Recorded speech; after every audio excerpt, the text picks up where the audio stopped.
ನಾಡಿನ ಮತದಾರ ಬಂಧುಗಳಿಗೆ ಇವತ್ತು ಮೊದಲನೇ ಹಂತದ ಮತದಾನ ಏನಾಗ್ತಾ ಇದೆ 14 ಕ್ಷೇತ್ರಗಳಲ್ಲಿ 14 ಕ್ಷೇತ್ರದ ಮತದಾರ ಬಂಧುಗಳಿಗೆ ಪ್ರತಿಯೊಬ್ಬರಲ್ಲೂ ಮನವಿ ಮಾಡಲಿಕ್ಕೆ ಬಯಸ್ತೇನೆ. ಮತದಾನ ನಿಮ್ಮ ಹಕ್ಕು.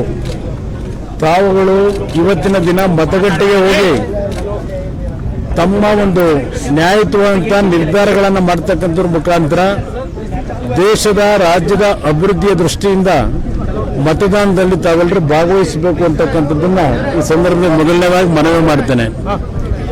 ನನ್ನ ಮತ್ತು ನನ್ನ ಕುಟುಂಬದ ಮತದಾನ ಇರತಕ್ಕಂಥದ್ದು ಮತದಾರರ ಪಟ್ಟಿಯಲ್ಲಿ ನಾನು ನನ್ನ ಶಿಕ್ಷಣವನ್ನು ಮುಗಿಸಿದ ನಂತರ ರಾಮನಗರ ತಾಲೂಕಿನ ಈ ಬಿಡದಿ ಹೋಬಳಿಯ ಕೇತಗನಹಳ್ಳಿ ವಿಲೇಜ್ನ ಒಂದು ಭಾಗದಲ್ಲಿ ನನ್ನ ಭೂಮಿಯನ್ನು ಖರೀದಿ ಮಾಡಿ ನಾನು ಕೃಷಿಯ ಒಂದು ವೃತ್ತಿಯನ್ನು ಪ್ರಾರಂಭ ಮಾಡಿದೆ. ಈ ನನ್ನ ಮತದಾನ ಇರತಕ್ಕಂಥದ್ದು ಇಲ್ಲೇನೆ ಕೇತಗನಹಳ್ಳಿನಲ್ಲೇ ನನ್ನ ಮತದಾನ ಏನಿದೆ. ನಂದು ಅನಿತಾ ಕುಮಾರಸ್ವಾಮಿದು ಮತ್ತು ನಿಖಿಲ್ ಕುಮಾರಸ್ವಾಮಿಯ ಮತಪಟ್ಟಿಯಲ್ಲಿರ್ತಕ್ಕಂಥದ್ದು ಕೇತಗನಹಳ್ಳಿ ಹಳ್ಳಿಯಲ್ಲಿ. ಇಲ್ಲಿ 3 ಜನ ಬಂದು ಇವತ್ತು ಮತದಾನ ಮಾಡಿದ್ದೇವೆ. ಈ ಚುನಾವಣೆಯಲ್ಲಿ ನನಗೆ ಎಲ್ಲ ರೀತಿಯ ವಿಶ್ವಾಸ ಇರತಕ್ಕಂಥದ್ದು. ಈ ಮೊದಲನೇ ಹಂತದ 14 ಕ್ಷೇತ್ರಗಳಲ್ಲಿ ಕನಿಷ್ಠ 10ರಿಂದ 12 ಕ್ಷೇತ್ರಗಳಲ್ಲಿ JDSನ ಮತ್ತು ಕಾಂಗ್ರೆಸ್ನ ಬೆಂಬಲಿತ ಅಭ್ಯರ್ಥಿಗಳು ಯಾವುದೇ ಸಮಸ್ಯೆಗಳಿಲ್ಲದೆ ಚುನಾವಣೆಯಲ್ಲಿ ಆಯ್ಕೆ ಆಗ್ತಾರೆ ಅಂತಕ್ಕಂಥ ಜನತೆ ವಿಶ್ವಾಸದೊಂದಿಗೆ ಅಂತಕ್ಕಂಥ ನಂಬಿಕೆ ಇದೆ. ವಿಶೇಷವಾಗಿ ಮಂಡ್ಯದಲ್ಲಿ ಭಾಳ ಹೈಪ್ ಕ್ರಿಯೇಟ್ ಮಾಡಿದ್ರಿ ನೀವುಗಳು. ಯಾಕೆಂದ್ರೆ ಅಲ್ಲೇನು ಹೈಪ್ ಇರಲಿಲ್ಲ. ಇದರ ಮಾಧ್ಯಮದಲ್ಲಿ ಸ್ವಲ್ಪ ದೊಡ್ಡ ಮಟ್ಟದಲ್ಲಿ ಪ್ರಚಾರ ಕೊಟ್ರಿ. ಯಾವ ಮಟ್ಟಕ್ಕೆ ಆಯಿತು ಅಂದರೆ ನರೇಂದ್ರ ಮೋದಿನೂ ಸೈಡ್ ಲೈನ್ ಇಟ್ಟುಬಿಟ್ರಿ. ಕರ್ನಾಟಕ ರಾಜ್ಯದ ಮಾಧ್ಯಮದಲ್ಲಿ ಇಟ್ಟರು.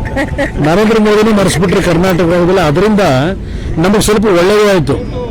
ಕಾಂಗ್ರೆಸ್ JDSನ ಅಭ್ಯರ್ಥಿಗಳಿಗೆ ತಾವು ನರೇಂದ್ರ ಮೋದಿಗೆ ಕೊಡ್ತಕ್ಕಂಥ ಪ್ರಚಾರವನ್ನು ಸ್ವಲ್ಪ ಕಡಿಮೆ ಮಾಡಿ ಸುಮಲತಾ ಅವರಿಗೆ ಕೊಟ್ಟಂಥ ಪ್ರಚಾರ ಏನಿದೆ ನಮ್ಮ ವಿರೋಧಿ ಅಭ್ಯರ್ಥಿಗೆ, ಅದರಿಂದ ಸ್ವಲ್ಪ ನರೇಂದ್ರ ಮೋದಿ ಅವರ ಇಂಪೇರಿಯ ಕಡಿಮೆ ಮಾಡಿ ಇವತ್ತು ಕರ್ನಾಟಕದಲ್ಲಿ JDSನ ಕಾಂಗ್ರೆಸ್ನ ಅಭ್ಯರ್ಥಿಗಳು ಗೆಲ್ತಕ್ಕಂಥದ್ದಕ್ಕೆ ಸಹಕಾರ ಕೊಟ್ಟಿದ್ದೇವೆ. ನಿಮ್ಮೆಲ್ಲರಿಗೂ ನಮ್ಮ ಕೂತಂತೆ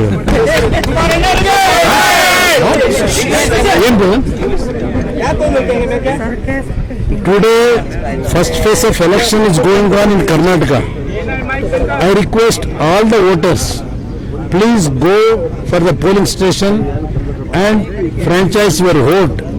Whatever you take the decision, that will going to be the next future, the development of this country. For that reason, you please put your valuable vote. Don't miss it. My personal request to all voters at this time. Then regarding 14 parliamentary segment, I think according to me, we may achieve 10 to 12 seats in this election, combination of JDS and Congress candidates. How important is this election for you, sir? No, not only for me, for this country this is important according to me, because country is in a bad shape. To development of this country and several problems we have to solve actually.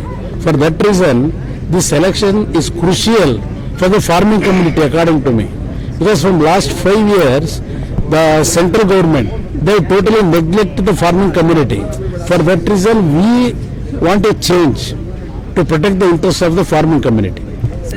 ಈ video ನಿಮಗೆ ಇಷ್ಟವಾದಲ್ಲಿ like ಮಾಡಿ, share ಮಾಡಿ, subscribe ಮಾಡಿ.